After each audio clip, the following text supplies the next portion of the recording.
अस्सलाम वालेकुम नाज़रीन, शामी रोहानी टीवी के साथ एम ए शामी आपकी खिदमत में हाज़िर है। केतु और राहु का ट्रांजिट 12 अप्रैल को बहुत बड़ी तब्दीली है और आप ये देखेंगे कि 12 अप्रैल के बाद ये अप्रैल का महीना जब से शुरू हुआ है तो 180 डिग्री बहुत से हालात में तब्दीलियाँ आ गई हैं। मैंने पहले भी प्रेडिक्शन की थी और मेरी प्रेडिक्शन यूट्यूब चैनल पर मौजूद भी है कि अप्रैल के महीने में मुल्की लिहाज से भी और इनफरादी लिहाज से भी और बैनुल-अक़वामी लिहाज से भी बहुत सी तब्दीलियाँ वक्त पज़ीर होंगी और तब्दीलियों का आगाज़ तो हो चुका है। मुल्की मामलात में भी आपने देख चुके हैं कि जो है हुकूमत पूरी तब्दील हो चुकी है, मामला तब्दील हो चुके हैं, तरीके अदम एतमाद के लिहाज से और दूसरे मामला के लिहाज से हर मामला 180 डिग्री चेंज हो चुका है। लेकिन अभी तब्दीलियाँ यहाँ पे ख़त्म नहीं होगी, ये तब्दीलियाँ भी चलेंगी और ये तब्दीलियाँ अप्रैल के महीने से आगे लेकर सितंबर अक्टूबर तक चलेंगी। वो बहुत से हालात व वाक़यात और गैर यकीनी वाक़यात आपको नज़र आएंगे उसमें से। इसी तरह जो है राहु केतु जब शिफ्ट होते हैं और मेजर प्लैनेट तब्दील होते हैं तो इंसानी ज़िंदगी में बहुत बड़े गैर यकीनी हालात व वाक़यात और मद्देनज़र आते हैं। अब 12 अप्रैल को जो है केतु बुर्ज मीज़ान में कालपुरुष कुंडली के मुताबिक 7वें घर आ जाएगा। राहु की वीडियो पहले बना चुके हैं, आप में भी लिंक्स में देख सकते हैं कि राहु के असरात 12 घरों पर असरात देख सकते हैं। अब 7वें घर में कालपुरुष के कुंडली के मुताबिक 7वें घर में जब केतु शिफ्ट होगा तो 7वां घर आपका किस चीज़ का है, बिज़नेस प्लेस का और उस नज़र का, उस दुनिया का जिस दुनिया नज़र से दुनिया आपको देखती है। यानी फर्स्ट हाउस आपका लगन होता है और सेवंथ हाउस दुनिया, जो आप माशरा जिस माशरे में हम देखते हैं वो आपको किस नज़र से देखता है, वो 7वां घर। बिज़नेस प्लेस, आप शादी के मामला, शराकत दारी के मामला, आपकी अपोज़िट चीज़ें यानी जो आपकी अपोज़िट मुखालिफ चीज़ें हैं वो सारी 7वें घर से देखी जाती हैं। तो इन तमाम मामलों में वेरिएशंस आएंगे, डी अटैचमेंट आएगी क्योंकि केतु जहाँ बैठता है डी अटैच कर देता है, उन मामलों से अलहदा कर देता है। तो केतु जो है की दशा जो 7 साल की चलेगी। केतु की दशा 7 साल की होती है। केतु का जो हलिया होता है, हुलिया के लिहाज से देखा जाए तो ये फ़कीर मजूब का हुलिया होता है। आपने देखा होगा कि सड़कों पर चलते हुए जो है ऐसे लोग जो कि मलंग टाइप होते हैं, काले रंग के झोले पहने, कपड़े पहने, पाँव से नंगे होते हैं, ये केतु को रिप्रेजेंट करते हैं। ये सड़कों पे ऐसे लोग जो कि बेसरो सामान लेटे होते हैं और सर्दी गर्मी का कोई होश नहीं होता, कोई बेआसरा लोग, वो सारे केतु से रिलेटेड हैं। केतु बैक वक्त बच्चा भी है या बूढ़ा भी है। केतु के अंदर एक वेरिएशन टेंडेंसीज हैं, एक मिस्टिकल पावर्स होती हैं, एक गैर यकीनी क़ुव्वतें होती हैं जो कि किसी वक्त भी ऐसा बिहेव कर सकते हैं जिनको आप नहीं जज कर सकते। एक वक्त में ये बच्चा भी होता है, एक वक्त में बूढ़ा भी होता है और एक से ज़्यादा इसके अंदर अफराद होते हैं, एक से ज़्यादा एनर्जीज होती हैं। यानी आप बाज़ औक़ात ऐसे लोगों के अंदर वेरिएशंस होती हैं कि उनके मूड स्विंग्स होते हैं और उसमें तब्दीलियाँ आ रही होती हैं, समझ नहीं आती कि उन्होंने करना क्या। कुछ खाने के लिहाज से भी सोच सकते हैं, तो कभी सोचें कभी ये खाना है, ये कपड़े पहनने के लिहाज से समझ जाएगी। एंड टाइम पे आकर फैसला करते हैं, एंड टाइम पे आकर उन्हें पता नहीं होता उनकी रूटीन क्या हो, क्या रूटीन क्या चीज़ हो सकती है। ये सारी टेंडेंसीज जो केतु से रिलेटेड हैं। वजदानी सलाहियतें, शिद्दत पसंदी, जज्बातीपन, एक्सट्रीम लेवल, शदीद मोहब्बत, शदीद नफ़रत, लालच, बीमारियाँ, जादू टूना, जादूगरी, रूहानियत, जहर, जिनसी मसाइल, इमराज़ जल्द, ज़ख़म, ऑपरेशन, सांप पकड़ने वाले लोग, रस्सियाँ, तार बनाने वाले लोग, ये सारी सिम्बॉलिक फॉर्म्स केतु से रिलेटेड हैं। ऐसे लोग जो है कि जो कि अंधेरों में रहते हों, जो है दुनिया से कट ऑफ रहते हों, आइसोलेट रहते हों, वो सारे केतु के समय। ऐसे लोग जो कि गारों में बैठ के वज़ाइफ पढ़ते हैं, ऐसे लोग जो पहाड़ों में बैठ के वज़ाइफ पढ़ते हैं, ऐसे लोग जो तारीख जगहों पे सुरंगों में रहते हैं और किसी से बातचीत नहीं करते, खामोश रहते हैं और जितने भी जन्नात, अमलियात, सारी चीज़ें, ऑकल्ट साइंसेस, ये सारे केतु से रिलेटेड हैं। तो केतु के साथ जो केतु का ग़ज़ाइचे में देखना हो कि आपके ग़ज़ाइचे में नेगेटिव है, पॉजिटिव है, तो उसमें कुछ शराइत उन चीज़ों को देख लें कि कौन से किनके साथ बैठा है कंजक्शन, किसके साथ कंजक्शन नहीं है, किसको देख रहा है, कौन केतु को देख रहा है। केतु की 3 नज़रात होती हैं, 5वीं, 7वीं, 9वीं। केतु के नक्षत्र गंडमोल नक्षत्र कहलाते हैं। केतु ज़ाइचे में ग्रहणतोष की हालत में है, सन के साथ बैठा है, मून के साथ बैठा है, पापकत्री योग में बैठा है, D9 चार्ट में क्या पोजीशन है, वर्गा चार्ट में उसकी पोजीशन क्या है, चलत कुंडली में क्या पोजीशन है, कितनी डिग्री वाइज है, डिग्री वाइज स्ट्रॉन्ग है या नहीं है, डिग्री वाइज जो है बाल अवस्था में बैठा है या अमृत अवस्था बुजुर्ग की हालत में बैठा है, नक्षत्र कौन सा बैठा है। तो केतु जो मोस्टली राहु केतु जो उल्टे चलते हैं, वक्री चलते हैं। अगर आपने ज़ाती तौर पे किसी से चाहिए कि शख्स को बगैर जायचे का एनालिसिस करना हो, उसके जायचे में केतु अच्छा या बुरा है, तो एक लम्हे में देख सकते हैं। आप यानी ऐसे लोग देखे होंगे कि जो जिनके पाँव के नाखून बार बार टूटते हों, पाँव पे नाखून टूटने के बाद काला निशान आता हो, उसके बाद जो है अचानक उनके जो है बार बार उनको ज़ख़म लगते हों या बार बार उनके ऑपरेशन होते हों, तो उनके ज़ायचे में मोस्टली जो है केतु नेगेटिव होता है।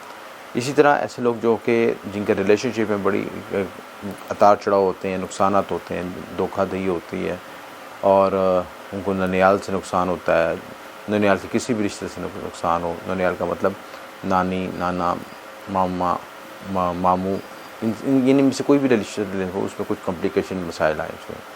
तो इसके साथ अगर इनके ढांचे में नेगेटिव बैठा तो इनकी सिंबॉलिक फॉर्म हो सकती है। सांप का बार बार काटना, कुत्ते का काटना, कुत्ते का ख्वाब में देखना, सांप का बार बार देखना, डरावने ख्वाब देखना, ये भी केतु की नेगेटिव केतु की जो है सिंबॉलिक फॉर्म है। तो अगर पॉजिटिव होगा तो अचानक मुस्बत खुशबू का आना, अच्छे खुशबू का आना, अच्छे ख्यालात का आना और पाकीज़गी का एहसास होना, मज़हब की तरफ रुझान होना। इसी तरह जो आपका अगर आप वो लोग देखेंगे जिनके साथ बार बार रूहानी और वजदानी वाक़यात पैदा होते हैं, आने वाले हालात का उन्हें पता चल जाता है, अच्छे ख्वाब आते हैं, ये सारी मुस्बत केतु की निशानी है।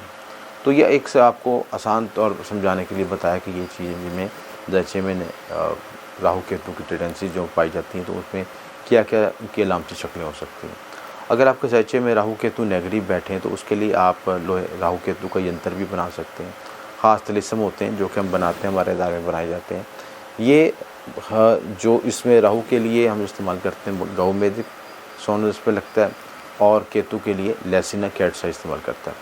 तो ये जो एनर्जीज़ हैं राहु केतु की एनर्जीज़ को बैलेंस करते हैं। इस यंत्र को, इस तिलिस्म को आप गले में पहन सकते हैं, पॉकेट में रख सकते हैं। इनका मकसद ये है कि जो राहु केतु की नेगेटिव टेंडेंसीज़ हैं, नेगेटिव एनर्जीज़ आती हैं, ये मैलेफिक असरात आते हैं, उसकी एनर्जी को बैलेंस कर सकें। उसके तक कुछ वज़ाहत सदका दूसरी चीज़ें भी दिलाई जाती हैं जिससे मामलत में आसानी पैदा होती है। ये पर्सन टू पर्सन वेरी करता है कि आपके पैदाइशी ज़ायचे में राहु केतु की क्या पोजीशन है। केतु एक मैलेफिक प्लैनेट है और उसकी टेंडेंसी किसी भी ज़ायचे में देखी जाए तो वहाँ पे उसको डिटैचमेंट पैदा होता है।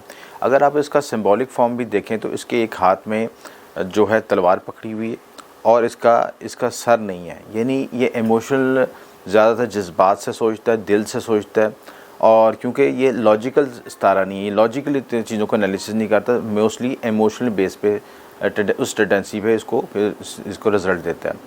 और जहाँ पे ये बैठता है डिटैचमेंट पैदा करता है, यहाँ पे उस चीज़ को कट ऑफ कर देता है। तो आप ये देखेंगे कि जिन घरों में बैठेगा वहाँ पे आपको ट्रांजिट में भी कुछ डिटैचमेंट महसूस होगी। अब बुर्ज हमल के लिहाज से अगर देखा जाए तो 7वें घर में ये बैठेगा। 7वां घर आपके शराकतदारी के मामलों के लिहाज से, शरीकियात के मामलों से लिहाज से, बिज़नेस प्लेस के लिहाज से, बिज़नेस मार्केटिंग के लिहाज से, और दुनिया जिस लिहाज से आपको देखती है, ये 7वां घर उस चीज़ को रिप्रेजेंट करता है। तो इस घर में बैठेगा तो आप इन चीज़ों में, इश्यूज़ में हाईलाइट होंगे, डिटैचमेंट पैदा करेगा। हो सकता है कि शरीकियात का कुछ इख्तलाफत पैदा हो, लड़ाई झगड़ा कशीदगी पैदा हो, पार्टनरशिप ब्रेकअप हो, या होने के बाद दोबारा रीपेयर हो, नई पार्टनरशिप हो, तो 7वें घर से रिलेटेड इश्यूज़ आएंगे वहाँ पे। तो यहाँ पे जहाँ पे ये नज़रात अपनी डालेगा 11वें पहले और तीसरे घर पे, तो उन घरों पे भी इफेक्ट आएगा। 11वां घर आपका सोशल नेटवर्किंग का होता है, दोस्त अहबाब का घर होता है, उनके साथ डिटैचमेंट पैदा कर सकता है, इख्तलाफत पैदा कर सकता है।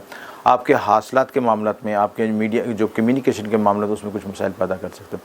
क्योंकि तीसरा घर जो आपके जो करीबी रिश्तेदारों के लिहाज से होता है, उस लिहाज से अप्स डाउन ला सकता है, क्लैश ला सकता है। फर्स्ट हाउस पे इफेक्ट पड़ेगा तो आपकी पर्सनैलिटी की वजह से कोई डिटैचमेंट पैदा कर दें। यहाँ डिटैचमेंट को हम पॉजिटिव सेंस में भी ले सकते हैं कि डिटैचमेंट का मतलब कि आप मादियत से अलहदा होंगे, क्योंकि ये मादियत से हटाता है आपको। तो मादियत से हट के आप रूहानियत की तरफ अगर आगे हो सकते हैं, आइसोलेशन की तरफ जा सकते हैं, तन्हाई की तरफ जा सकते हैं। और इस टेंडेंसी को अगर आप मुस्बत यूज़ करें तो मुराकबा, रूहानियत बेहतरीन तरीक़ाकार है इसकी एनर्जी को इस्तेमाल करने का। क्योंकि सारी ज़िंदगी तो इंसान कमाते हुए भागता रहता है, घोड़े की तरह भाग रहा है और थकता नहीं है, लेकिन कुछ वक्त उसको अपनी ज़ात के लिए भी निकालना चाहिए और उसको अपने आने जो किस मकसद दुनिया में है उस पर भी फॉलो करना चाहिए। अगर आप इस फ्रिक्वेंसी को पकड़ते हैं, इस चीज़ को नुक्ता नज़र को पकड़ते हो, केतु आपको बहुत ग्रोथ दे सकता है। बुर्ज सौर छठे घर में आएगा। छठे घर के लिहाज से आप, छठा घर आपका अमराज का, परेशानी का, लिटिगेशंस का, कर्ज का और मातहत काम करने वाले अफराद, आपके कॉम्पिटिटर्स का, आपके हासदीन का और जादू टूने का भी यहाँ से देखा जाता है। तो ये छठा घर इस चीज़ को रिप्रेजेंट करता है। तो इन चीज़ों में ये चीज़ें हाईलाइट हो सकती हैं। मैलेफिक प्लैनेट जब मैलेफिक घरों में आते हैं तो अच्छा रिजल्ट देते हैं। तो यहाँ पे ये केतु अच्छा रिजल्ट दे सकता है। यहाँ पे इन मामलात में आपके दुश्मनों पे आप हावी हो सकते हैं। हेल्थ इश्यूज़ में मुतात रहने चाहिए, हेल्थ में कुछ कॉन्शियस रहना चाहिए। कोई आपको अमराज़ मैदा या लीवर से मुतल्लिक मसाइल को, ऐसे पेट से मुतल्लिक निज़ाम हज़म के जितने अज़ा होते हैं उनसे मुतल्लिक मसाइल आ सकते हैं, उसमें कॉन्शियस रहने की ज़रूरत है। इसी तरह जो छठा घर जो होता है आपके कॉम्पिटिटर्स पे होता है, आप कॉम्पिटिटर्स पे हावी हो सकते हैं, लेकिन उनको इतना ईजी ना लें, अपनी हार्ड वर्किंग जारी रखें। इस दौरान अगर आपको कोई कर्ज़ लेन देन के मामला होते हैं तो उसको भी उसके मौके मिल सकते हैं, उसकी आपको रास्ता बन सकता है, लेकिन मुतात रह के फ़ैसला करें क्योंकि कर्ज़ लेने के बाद उसको वापस भी करना होता है। तो इसके जो एस्पेक्ट्स पढ़ेंगे 10वें 12वें दूसरे घर पे पढ़ेंगे। तो 10वें घर पे आपको कैरियर के लिहाज से कुछ अप्स डाउन आ सकते हैं, कैरियर में वेरिएशंस आ सकती हैं, कैरियर में नई तब्दीलियाँ आ सकती हैं, अपनी जॉब प्लेसमेंट को चेंज कर सकते हैं, जॉब में शिफ्टिंग भी आ सकती है, या कोई प्रमोशन के लिहाज से भी आप जगह तब्दील हो सकती, जगह की तब्दीली भी हो सकती है। 12वें घर पे इफेक्ट करेगा तो आपका बैरून मुल्क सफ़र के मामला के लिहाज से, इमिग्रेशन के मामला में नई तब्दीलियाँ आ सकती हैं, अस्पताल के अखराजात बढ़ सकते हैं, अस्पताल की तरफ जा सकते हैं। सेकंड हाउस पे पड़ेगा तो आपके फैमिली हाउस पर इफेक्ट होगा, आपके ज़रिए आमदन मुतासर होंगे। केतु यहाँ पे सडन गेंस को देता है, यानी अचानक फ़ायदा भी देता है और अचानक नुकसान भी देता है। कोशिश करें कि लेन देन के मामले में कोई तनाज़त ना पैदा हो, इख्तलाफत ना पैदा हो, और अपने आप को कूल डाउन रखें। किसी भी लड़ाई झगड़े इख्तलाफत से बचने की कोशिश करें। ऐसा इशू हो तो फौरी तौर पर उससे अपने आप को अलहदा कर लें। बुर्ज जौज़ा 5th हाउस में आएगा। औलाद, मोहब्बत, नाम, स्टॉक एक्सचेंज, उलूम मख्फी के शोबाजात, आपके जो पेंडिंग कर्मस भी इस लिहाज से देखे जाते हैं, आपके जो पास्ट कर्मस के इफ़ेक्ट भी इसमें यहाँ पे आते हैं। और इसके साथ आप जो सीखने की सलाहियतें होती हैं, लर्निंग स्किल्स होती हैं, वो भी 5th हाउस में, तख्लीकी सलाहियतें वो भी 5th हाउस से देखी जाती हैं। आपके जो फोर फादर्स होते हैं उनका भी यहाँ से देखा जाता है, उनका रिज़ल्ट भी ऐसा असर होता है। तो ये चीज़ें 5th हाउस से रिलेटेड हैं। इन चीज़ों में आपको डिटैचमेंट पैदा हो सकती है, बच्चों से कुछ इख्तलाफत पैदा हो सकते हैं, बच्चों से रिलेशनशिप में कोई कॉम्प्लिकेशन आ सकती है। कोई आप स्टॉक एक्सचेंज में या जैकपॉट खेलना चाहते हैं या कोई ऐसी चीज़ करना चाहते हैं तो अचानक फ़ायदा अचानक नुकसान दोनों सूरतें हाल हो सकती हैं, लिहाजा सेफ मोड में रह के चलें तो ज़्यादा बेहतर है। 9वें घर पे और 11वें घर पे और 1st हाउस पे एक्सपेक्ट पड़ेगा। तो 9वें घर में जब एक्सपेक्ट करेगा तो आपके कानूनी मामलात के लिहाज से आपकी नज़रियाती सोच में तब्दीलियाँ लेके आएगा, आपकी पर्सनैलिटी में एक वेरिएशंस लेके आएगा, एक नई तब्दीलियाँ, ख़यालात, हालात, वाक़यात में नई तब्दीली लेके आएगा। आप बैरून मुल्क सफ़र कर सकते हैं, आला तालीम की तरफ रिसर्च और रिलेटेड को काम कर सकते हैं। इन चीज़ों में आपको अगर रुझान है तो आपको ग्रोथ देगा। 11वें घर में आपको इफ़ेक्ट आएगा। तो 11वें घर के लिहाज से आपको सोशल नेटवर्किंग में, सोशल दोस्तों अहबाब से तल्लुकात में एक डिटैचमेंट भी दे सकता है, और एक आपको एक भी इशारा देता है कि आप सेफ मोड में रह के अपने तल्लुकात को बढ़ाएं तो ज़्यादा बेहतर है, ताकि आपके साथ कोई मिसहैप ना हो सके। 1st हाउस पे आएगा तो 1st हाउस पे इफेक्ट आएगा तो आपको आइसोलेशन की तरफ लेके जा सकता है, मेडिटेशन की तरफ लेके जा सकता है, रूहानियत की तरफ लेके जा सकता है। इन चीज़ों का फोकस करें। बाज़ औक़ात जब 1st हाउस पे इफेक्ट आता है तो लोग हेल्थ इश्यूज़ का भी शिकार होते हैं, और इसके साथ ये भी देखा गया है कि नज़र बद जा टूटने के इफेक्ट भी महसूस किए जाते हैं। लगन पे जो केतु के इफ़ेक्ट्स के साथ आपके बाजू का कंधों पे भी दबाव महसूस करते हैं, ज़हनी टेंशन, दबाव में भी इजाफा होता है। बुर्ज सरतान 4th हाउस में केतु आएगा। केतु की ये आप सबसे ज़्यादा वर्स्ट पोजीशन यानी बुरी पोजीशन समझी जाती है, क्योंकि मून केतु का आपस में इंटरलेक्शन नहीं है, आपस में दोनों एनिमी हैं, तो उस लिहाज से चौथे घर में इसकी पोजीशन अच्छी नहीं समझी। चौथे घर में आने से यहाँ पे आपकी कोई इमिग्रेशन हो सकती है, या आप जगह शिफ्ट कर सकते हैं, या अपनी रहाइश को तब्दील कर सकते हैं, या घर में कोई बेसुकूनी महसूस करते हैं। 4th हाउस में जब केतु आता है तो यहाँ पे एनवायरमेंटल स्ट्रेस भी पैदा करता है, घर में नेगेटिव एनर्जी फील होती है, जिसके से दबाव, लोग में इख्तलाफात, एक खिंचा इंसान फील करता है, घर में कंफर्टेबल फील नहीं करता। तो 8वें 10वें 12वें घर पे एक्सपेक्ट पड़ेंगे। 8वें घर में आपको एक्सपेक्ट पड़ेगा तो कानूनी पेचीदगियाँ आ सकती हैं, विरासत से मुतल्लिक़ मामलात में उतार चढ़ाव हो सकते हैं।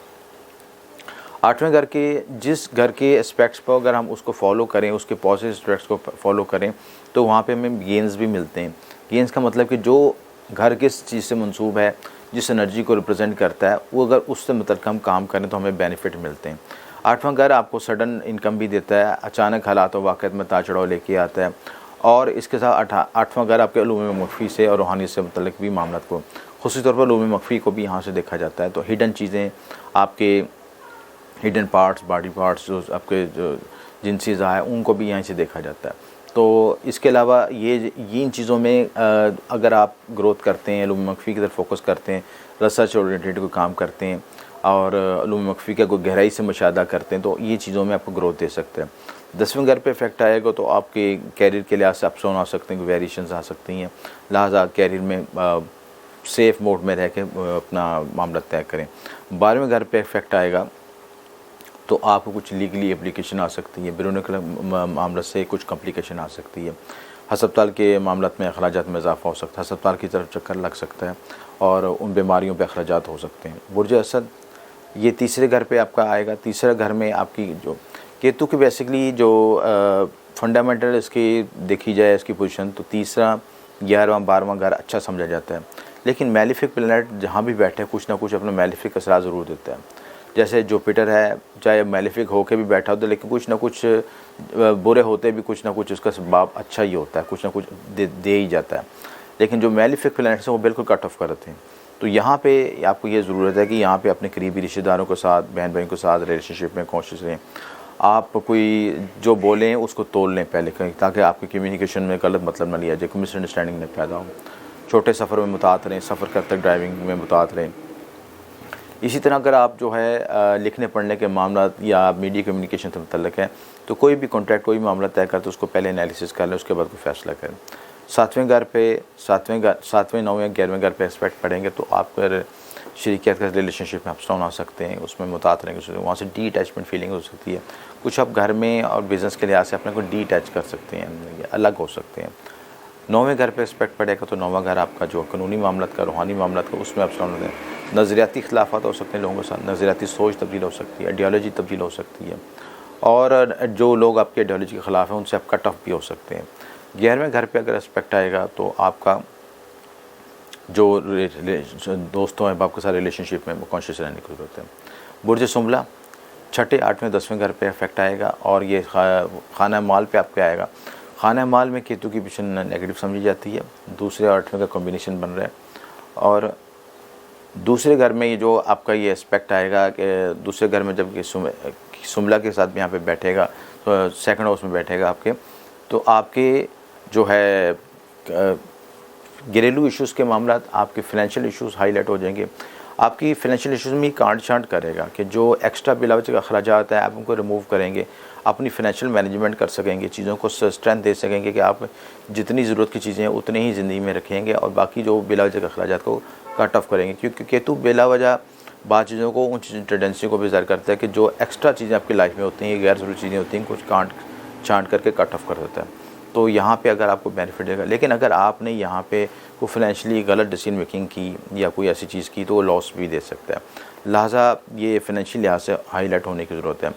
अखराजात में और आमदन में कुछ तवाज़ुन रखेंगे ताकि कोई कॉम्प्लिकेशन ना पैदा हो।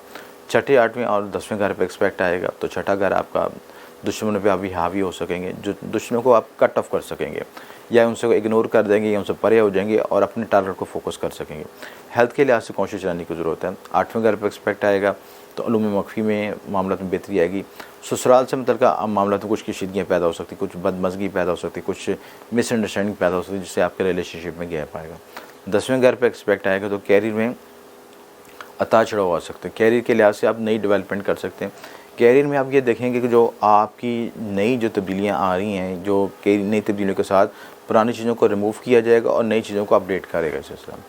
बुर्ज मज़ान फर्स्ट हाउस में यानी लगन में जो आपका केतु है एक कार्मिक एनर्जी को ज़ाहिर करता है, कार्मिक एनर्जी पास्ट कर्मा इफेक्ट को ज़ाहिर करता है, क्योंकि लगन का केतु जो है आपकी पास्ट लाइफ से कनेक्ट करता है। तो पास्ट लाइफ में या इस लाइफ में जो आपने मिसअंडरस्टैंडिंग पैदा की या गलतियाँ की या कोई आपसे कोई गलती सर से, तो उसको रिमूव करने का टाइम है, उसको रिकवर करने का टाइम है, अपनी सेल्फ ग्रोमिंग का टाइम है, अपने अंदर झांकने का टाइम है कि आप अपने अंदर कुछ सेल्फ एनालिसिस करके मेडिटेशन में रकबा करें और तन्हाई पसंदी का शिकार होंगे। आप कोशिश करेंगे कि मैं अलहदा हूँ लोगों से और कुछ चीज़ों को आप अपने अंदरूनी तौर पर समझ सकेंगे कि ऐसी चीज़ें ऐसे आपके साथ क्यों हुई, उनकी रीज़न भी आपको समझ आएगी। तो मेज़ान के लिहाज से जहाँ पे एस्पेक्ट पढ़ेंगे 5वें 7वें 9वें घर पे एस्पेक्ट पढ़ेंगे तो 5th हाउस पे एस्पेक्ट पड़ेगा तो आपके औलाद मोहब्बत इनाम के मामले में कुछ डी अटैचमेंट पैदा हो सकती है, कुछ मिसअंडरस्टैंडिंग पैदा हो सकती है। यहाँ पे केतु जो है राहु केतु है बाजू का पुत्र कारक भी होते हैं और यहाँ पे औलाद नरीना का भी हसूल हो सकता है। इन चीज़ों में आपको ग्रोथ भी दे सकते हैं। ये डिपेंड करता है कि आपके पैदाइशी जांचे में क्या पोजीशन। 7वें घर पे इसके एस्पेक्ट पड़ेंगे तो आपके शरीकियात के साथ कोई एप्लीकेशन होगी, क्योंकि 7वें पहले और 7वें का कॉम्बिनेशन बन रहा है, क्योंकि राहु आपके फर्स्ट हाउस में और केतु आपके 7वें हाउस में, केतु आपके फर्स्ट हाउस में और जो है राहु 7वें। तो यहाँ पे एक टग ऑफ वॉर रिलेशनशिप में ज़ाहिर करता है, अप्स डाउन ज़ाहिर करता है। लिहाजा इन चीज़ों को हाईलाइट ये रिलेशनशिप के मामले खुसूसन शरीकियात के साथ ये शराकतदारी के मामले में कॉन्शियस रहने की ज़रूरत है। 9वां घर आपके रूहानी मामला, आपके आइडियोलॉजी के लिहाज से आपकी दूसरी शादी को भी रिप्रेजेंट करता है। इन चीज़ों में भी ये एरिया भी हाईलाइट हो जाएगा आपका। बुर्ज अकरब 12वें घर में ये 12वें घर में जो स्कॉर्पियो बन रहा है, और स्कॉर्पियो ये आपका स्कॉर्पियो को 12वें घर में ये आएगा तो ये आपका एग्जॉल्टेड घर होता है, केतु का एग्जॉल्टेड घर है। तो यहाँ पे केतु अच्छी हालत में होता है, लेकिन यहाँ पे ये चीज़ ज़रूरी है कि कुछ चीज़ों का टकराव है। 12वें घर को अगर हम मेडिटेशन रूहानियत मोक्ष के लिहाज से अच्छा समझते हैं तो, लेकिन दुनियावी लिहाज से अखराजात का भी घर है। अखराजात में बढ़ोतरी होगी, मसाइल आएंगे, अस्पताल के अखराजात को लीगली इशूज़ आ सकते हैं। लेकिन ज़ाती हवाले से अगर आप रूहानी ग्रोथ चाहते हैं तो ये आपके लिए आइडल टाइम होगा। इसी लिहाज से अगर आपके 4, 6 और 8 पे एक्सपेक्ट करेगा तो 4th घर पे आपके ज़मीन प्रॉपर्टी के लिहाज से और इन चीज़ों को उजागर करेगा। इन चीज़ों पे आप फोकस कर सकें कि अपने आप कोशिश करेंगे कि आपका माशरती स्टेटस जो है डेवलप हो सके। उसके बाद जो है 6ठे घर पे उसका इफ़ेक्ट आएगा। 6ठे घर पे इसका जो इफ़ेक्ट आएगा तो आपके साथ जो काम करने वाले अफराद हैं, मुतअद्दिद अफराद, उनसे कोशिश रहने की ज़रूरत है। उनमें कोशिश करें कि कोई मिसअंडरस्टैंडिंग न पैदा हो, रिलेशनशिप आपके बेहतर है, उतार चढ़ाव ना। उसके साथ जो आपके 8वें घर पे इफ़ेक्ट आएगा, 8वें घर में इफ़ेक्ट आने से जो केतु का इफ़ेक्ट आएगा कि आप उलूम मख्फी में ग्रोथ कर सकते हैं। और यहाँ पे जो है ये भी देखा जाएगा कि 8वां घर आपका ससुराल का मामला को भी रिप्रेजेंट करता है। इसके साथ 8वां घर जो है आपका शरीकियात की इनकम को भी ज़ाहिर करता है। तो इन चीज़ों में हाईलाइट होने की, इसमें कोई क्लैश बदमज़गी ना पैदा हो सकता है। बुर्ज कौस 11वां घर में भी केतु की पोजीशन अच्छी समझी जाती है और यहाँ पे भी केतु जो है अपने अच्छे रिजल्ट देता है, लेकिन पैदाइशी जांचे का तज़किया करना ज़रूरी है। आपके सोशल नेटवर्किंग में इजाफा होगा। ऐसे लोगों में सर रिलेशनशिप बन सकते हैं जो कि उलूम मख्फी से मुतल्लिक़ लोग हों या जो है खुफिया उलूम से मुतल्लिक़ लोग हों, उनके साथ कोऑर्डिनेशन अच्छा बनेगा। तीसरे, 5वें और 7वें घर में इसके एस्पेक्ट्स पड़ेंगे। तीसरा घर आपका जो है करीबी रिश्तेदारों को, बहन भाइयों का, छोटे सफ़र का, इन चीज़ों में हाईलाइट होने की ज़रूरत है। इनमें कोई इश्यूज़ ना डेवलप हों। लिहाजा कोशिश करें कि आप जो भी बातचीत करें, बातचीत हो उसमें कोशिश रहें, ठीक है।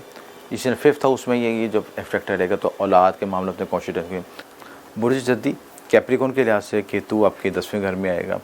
10वें घर में केतु यहाँ पे आपको कैरियर के लिहाज से या बिज़नेस के लिहाज से या जो मौजूदा काम कर रहे हैं उसके साथ आप डिटैचमेंट या डिससेटिस्फेक्शन महसूस, यानी डिससेटिस्फेक्शन महसूस करेंगे।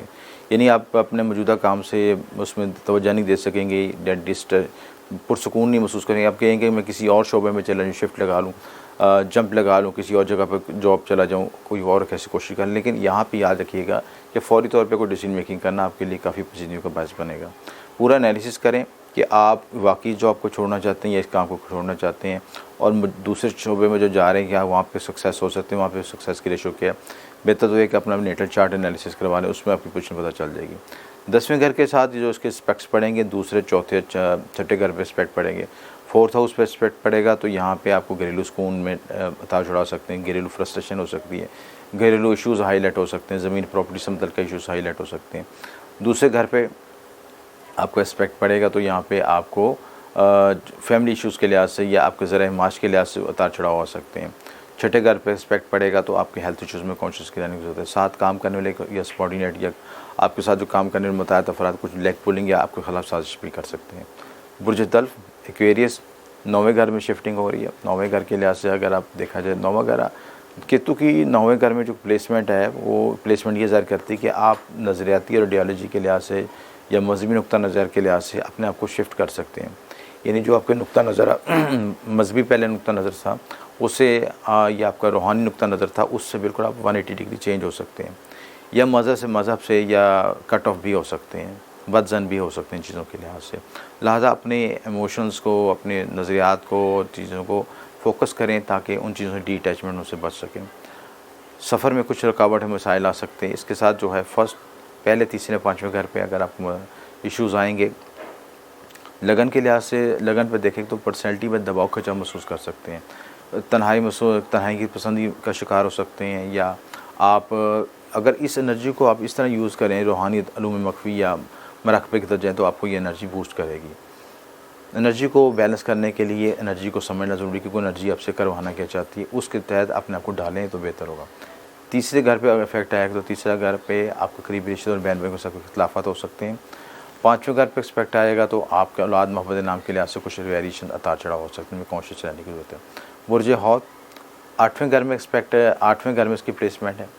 ये आठवें घर का जो केतु है वो आपको हादसा परेशानी के साथ ऑपरेशन की तरफ भी लेके जाता है। कुछ ऐसी बीमारी की तरफ भी इशारा होता है जो कि रिपोर्टों में या टेस्टों में नज़र नहीं आती, लेकिन वो हिडन बीमारी या ऐसी चीज़ें जो इनविजिबल मोड की बीमारियां होती हैं, जो कि डॉक्टर कहते हैं कि सब कुछ ठीक है, रिपोर्टें ठीक हैं, लेकिन बीमारी डायग्नोज नहीं हो रही या ऐसे हालात डायग्नोज नहीं हो रहे कि क्या वजूहात हैं, तो आठवें घर उससे रिप्रेजेंट करता है। ससुराल से मतलब का इश्यूज़ आ सकते हैं, आपको प्रॉपर्टी से मतलब का मामलत में वेरिएशन मसाइल आ सकते हैं, विरासत से मतलब का मसाइल आ सकते हैं। बाद में दूसरे चौथे घर पर इफेक्ट पड़ेगा, तो दूसरे घर पर इफेक्ट पड़ेगा तो फैमिली इश्यूज़ हाईलाइट हो सकते हैं, फैमिली में कशीदगी, लड़ाई झगड़े और इख्तिलाफ़ात पैदा हो सकते हैं, ज़रिए आमदन में वेरिएशंस आ सकती हैं। फोर्थ पे पड़ेगा तो अब व्हीकल से मतलब का, प्रॉपर्टी से मतलब इश्यूज़ आ सकते हैं, घरेलू सुकून में स्ट्रेस आ सकता है। 12वें घर पर इफेक्ट पड़ेगा तो आपको 12वें घर पर ये इफेक्ट पड़ेगा तो आपके खुफिया दुश्मन पर भी भारी पड़ेगा, हासिन पर भारी पड़ेगा। आप अपने हासिन को हाईलाइट कर सकेंगे, चीज़ों को समझ सकेंगे। तो ये बुनियादी खुलासा था आपको 12 बुरूज के लिहाज से, केतु की ट्रांजिट के लिहाज से। ये एक जनरल एनालिसिस है। पैदाइशी जांचे में आपको देखना पड़ेगा कि केतु की पोजीशन क्या है। पैदाइशी जांचे में केतु के साथ ऊपर से तो नहीं, केतु के ऊपर से तो नहीं गुजर रहा, या उसके सामने तो नहीं केतु है, या उसकी प्लेसमेंट क्या है, उसके छठे, आठवें, 12वें घरों की पोजीशन क्या है, किस नक्षत्र में बैठा है, दशा अंतर दशा केतु कितनी चल रही। तो ये रीडिंग आपके लिहाज से बहुत आप पे असरअंदाज होगी। अगर आपकी केतु की दशा अंतर दशा लगी होगी तो आपकी इस शिद्दत में, इंटेंसिटी में शिद्दत बढ़ जाएगी उन चीज़ों के में। तो पैदाइशी जांचे का एनालिसिस करना ज़रूरी है। अगर अपना पैदाइशी जांचा बनवाना चाहते हैं और रिपोर्ट हासिल करना चाहते हैं तो ये नंबर पर रब्ता कर सकते हैं। इसके अलावा राहु केतु के नुस्खे से बचने के लिए रेमेडीज़ अपने पैदाइशी जांचे से इख्तिराज करके करें। और दूसरी बात ये कि राहु केतु का तिलिस्म और यंत्र बनाया जाता है, जो कि ख़ुसूसी तौर पर भोज पत्थर पे और इसके अलावा 5 धातु धात पे बनाया जाता है। एक तरफ उसके तिलिस्मात होते हैं और एक तरफ उसकी ख़ास उसकी तस्वीरात, नकूश होते हैं, जो कि राहु केतु की टेंडेंसी को बैलेंस करते हैं। अगर आपको ये वीडियो पसंद है तो लाइक और शेयर कीजिएगा। आपका शुक्रिया। हमेशा।